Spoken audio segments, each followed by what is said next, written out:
Assalamualaikum warahmatullahi wabarakatuh.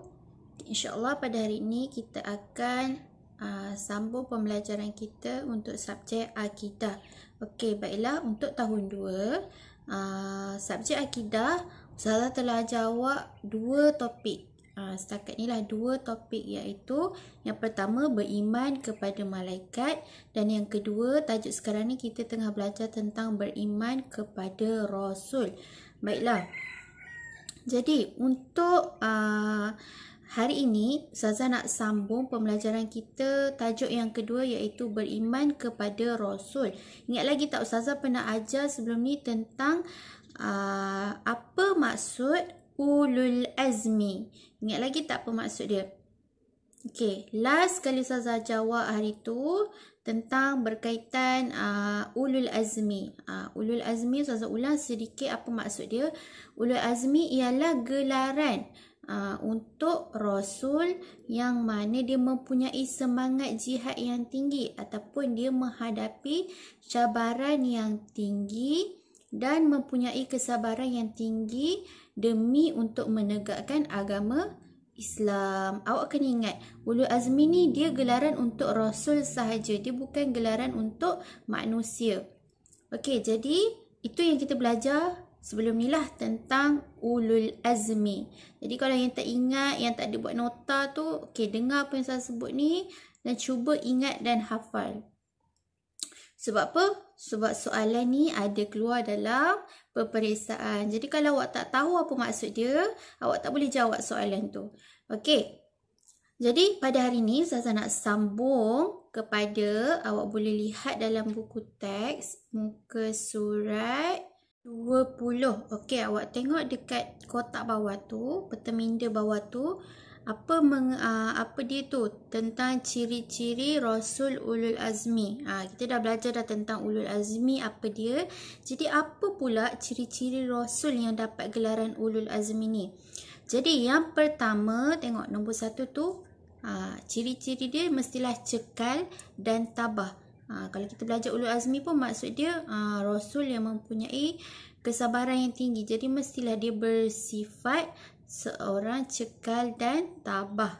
Okey, yang kedua, paling banyak menempuh pelbagai cabaran dalam perjuangan. Okey, dia ada banyak cabaran dalam menempuh perjuangan demi menegakkan agama Islam. Itu ciri-ciri dia. Dia ada banyak cabaran. Yang ketiga, sabar dan mempunyai keazaman yang kuat ketika berhadapan dengan musuh. Ingat ciri-ciri Rasul ulul azmi ni, pertama dia tabah, yang kedua dia banyak menghadapi cabaran, yang ketiga dia mempunyai kesabaran yang tinggi, dan yang keempat cekal dalam menegakkan agama Allah Subhanahu Wa Taala. Okey, seorang yang cekal dalam menegakkan agama Allah. Agama Allah kat sini ialah agama Islam. Okey. Baiklah, jadi awak lihat pada muka surat 21, kita nak tengok pula apa tugas Nabi dan Rasul. Okey, tengok yang pertama, dia menyampaikan wahyu Allah Subhanahu Wa Taala. Yang kedua, dia membetulkan akidah manusia ke jalan yang benar. Akidah ni apa? Akidah ni ialah pegangan. Kita lah pegangan. Kita tengah belajar tentang akidah kan, pegangan agama Islam.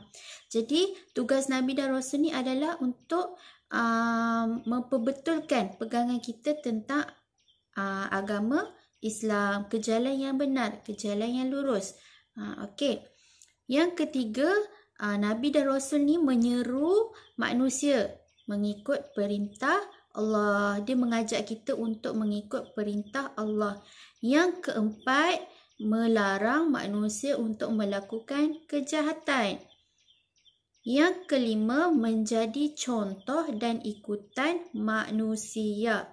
Dan akhir sekali, mengajar manusia cara beribadah dan menjalani kehidupan berlandasan Al-Quran dan As-Sunnah.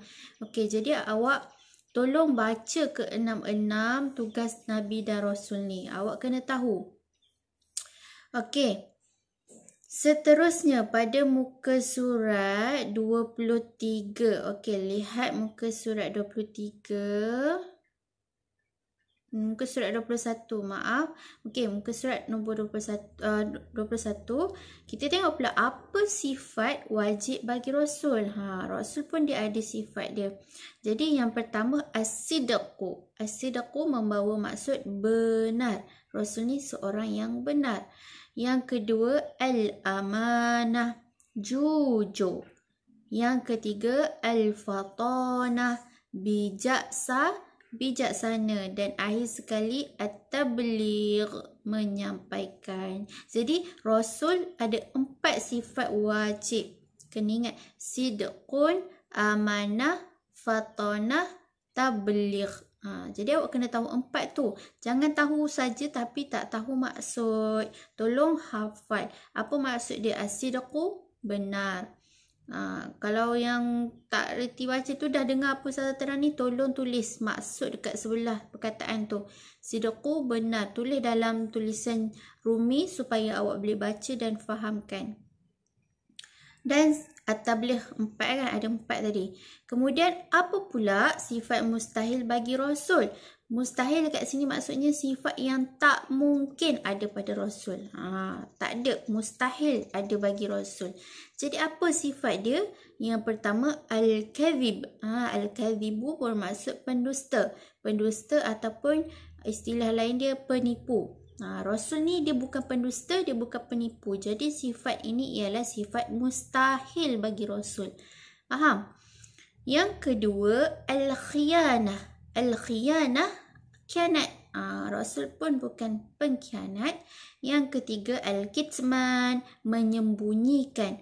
Pun salah. Dia ialah bukan sifat wajib Rasul, dia merupakan sifat mustahil. Yang keempat al-baladah, bodoh. Kemudian tengok pula apa sifat harus bagi Rasul. Jadi sifat Rasul ni ada 3 jenis, awak kena tahu. Pertama, sifat wajib, sifat mustahil, dan yang ketiga sifat harus. Jadi kita tengok apa sifat harus bagi Rasul.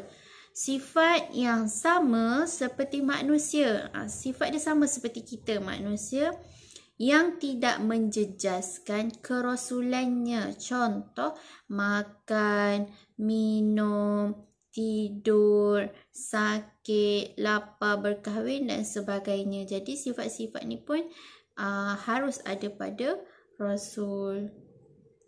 Okey, baiklah. Lihat pada muka surat seterusnya. Awak tengok kotak kat bawah tu. Okey, semua Rasul bersifat maksum. Apa maksud maksum ni? Rasul dia bersifat maksum. Okey, jadi tengok poin kedua tu. Maksum bermaksud semua Rasul terpelihara daripada melakukan dosa dan maksiat, sama ada sebelum atau selepas dipilih menjadi Rasul oleh Allah Subhanahu wa taala. Jadi Rasul yang bersifat maksum ni ialah Rasul tu dia terpelihara daripada melakukan dosa dan maksiat. Dia tak samalah macam kita. Kita ni buat dosa, kita buat maksiat, kan? Faham tak apa maksud maksum tu? Tolong ingat, Rasul ada Rasul Ulul Azmi. Ada berapa orang Rasul Ulul Azmi? Saya dah bagi tahu ada 5 orang. Jadi apa ciri-ciri Rasul Ulul Azmi? Awak kena tahu apa maksud Ulul Azmi, okey? Dan apa tugas-tugas Nabi dan Rasul, awak kena tahu tu. Jadi untuk latihan hari ini, Ustazah nak awak lihat pada muka surat 24. Ustazah nak awak buat soalan nombor 2, nombor 4 dan nombor 5. Nombor 2, 4 dan 5. Jadi jawab 3 soalan ni. Nombor 2, nyatakan tugas-tugas Nabi dan Rasul. Tadi Ustazah dah bagi penerangan. Tolong jawab. 4, sebutkan sifat-sifat wajib dan mustahil bagi Rasul. Sifat wajib ada berapa tadi? 4. Sifat mustahil pun ada 4. Jadi tolong tuliskan balik berdasarkan penerangan yang Ustazah terangkan tadi. Dan nombor 5, pilih pernyataan yang betul. Dia ada bagi ayat ke awak dalam kotak tu. Jadi tolong lihat. ayat tu betul ke salah? Rasul adalah lelaki, Rasul ulul azmi ada 5 orang. Betul ke salah? Kalau betul, tolong tulis betul. Betul je. Buat je tanda right. Kalau salah, pangkah. Okay, jadi, itu sahaja untuk tugasan. Saya harapkan awak boleh ulang kaji balik daripada tajuk pertama dan tajuk kedua sahaja untuk persediaan peperiksaan pertengahan tahun. Sebab peperiksaan pertengahan Ustazah akan masukkan hanya bab 1 dan bab 2 sahaja. Jadi tolong baca betul-betul dan fahamkan. Okey? Itu sahaja untuk hari ini. Assalamualaikum warahmatullahi wabarakatuh.